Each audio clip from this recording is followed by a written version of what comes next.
Hi hello ನಮಸ್ತೆ welcome back to Shweta blogs Kannada. ಈ ಒಂದು ಮಿನಿ ಬ್ಲಾಗ್ ಬಂದುಬಿಟ್ಟು ಧರ್ಮಸ್ಥಳಕ್ಕೆ ಹೋಗಿದ್ವಲ್ಲ ಅದರ ನೆಕ್ಸ್ಟ್ ಡೇ ಬ್ಲಾಗ್ ಆಗಿರುತ್ತೆ.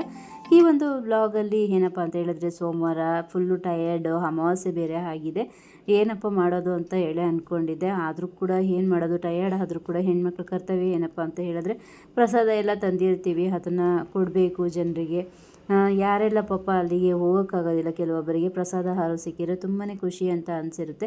ಆಲ್ಮೋಸ್ಟ್ ಎಲ್ಲರೂ ಧರ್ಮಸ್ಥಳಕ್ಕೆ ಹೋಗಿ ಬಂದಿರ್ತಾರೆ, ಅಂದ್ಕೊಂಡಿರ್ತಾರೆ. ಮಳೆ ಅದೆಲ್ಲ ಬಂದಿರೋದಕ್ಕೆ ಕೆಲವೊಬ್ಬರು ಹೋಗೋಕ್ಕಾಗ್ತಿರಲ್ಲ, ಹಾಗಾಗಿ ನಾವು ಹೋಗಿ ಬಂದಿದ್ವಿ, ಪ್ರಸಾದನ ತೊಗೊಂಡು ಬಂದಿದ್ವಿ. ಎಲ್ಲರೂ ಅಲ್ಲಿಗೆ ಹೋದ್ಮೇಲೆ ಪ್ರಸಾದನ ತೊಗೊಂಡು ಬಂದಿರ್ತಾರೆ. ಹಾಗೆ ಪೂಜೆ ಎಲ್ಲ ಮಾಡಿ ಪ್ರಸಾದನ ಹಂಚಿದಾದ್ಮೇಲೆ ನಾನು ಇದನ್ನು ಸ್ಟ್ಯಾಂಡ್ ತೊಗೋಬೇಕು ಅಂತೇಳಿ ತುಂಬ ದಿನದಿಂದ ಅಂದ್ಕೊಳ್ತಾ ಇದ್ದೆ.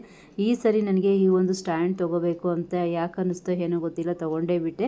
ತುಂಬಾ ಖುಷಿ ಆಯಿತು. ಸ್ಟ್ಯಾಂಡ್ ನಾನು ಸ್ವಲ್ಪ ಚಿಕ್ಕದೇ ತೋರಿಸಿದ್ರು, ಮನೆ ಚಿಕ್ಕದೇ ತೊಗೋ ಅಂತ ಹೇಳಿದ್ರು. ಇಲ್ಲ ನನಗೆ ತೊಗೋತೀವಿ, ಇನ್ನು ಯಾವಾಗ ಬರ್ತೀವೋ ಏನೋ, ತೊಗೊಳಕ್ಕಾಗೋದಿಲ್ಲ ಅಂತೇಳಿ ದೊಡ್ಡ ಸ್ಟ್ಯಾಂಡ್ನೇ ತೊಗೊಂಡಿದ್ದೀನಿ. ನನಗಂತೂ ತುಂಬ ಇಷ್ಟ ಆಯಿತು. ಹಸ್ಬೆಂಡ್ ಬೈತಾ ಇದ್ರು, ಬಾಡಿಗೆ ಮನೆ ಯಾಕಿದೆಲ್ಲ ಅಂತ ಹೇಳಿ. ಬಾಡಿಗೆ ಮನೆ ಸ್ವಂತ ಮನೆ ಅಂತ ಏನಿರಲ್ಲ, ಯಾವ ವಸ್ತು ಇಷ್ಟ ಆಗುತ್ತೋ, ಇಷ್ಟ ಆಗಿದ ತಕ್ಷಣ ಆ ವಸ್ತುನ ತೊಗೊಂಡ್ಬಿಡ್ಬೇಕು. ನನಗೂ ಕೂಡ ಹಾಗೆ ಅನ್ನಿಸ್ತು, ಹಾಗಾಗಿ ತೊಗೊಂಡೆ. ನನ್ನ ಒಂದು ವಿಡಿಯೋ ಏನಾದ್ರು ನಿಮಗೆ ಇಷ್ಟ ಆದರೆ ಪ್ಲೀಸ್ ಒಂದು ಲೈಕ್ ಮಾಡಿ, ಕಮೆಂಟ್ ಮಾಡಿ ಅಂತ ತಿಳಿಸ್ತಾ ಮತ್ತೆ ನಾಳಿನ ಒಂದು ವಿಡಿಯೋದಲ್ಲಿ ಒಳ್ಳೆಯ ವಿಷಯದೊಂದಿಗೆ ನಿಮ್ಮೊಟ್ಟಿಗೆ ಸಿಗ್ತೀನಿ. ಧನ್ಯವಾದಗಳು.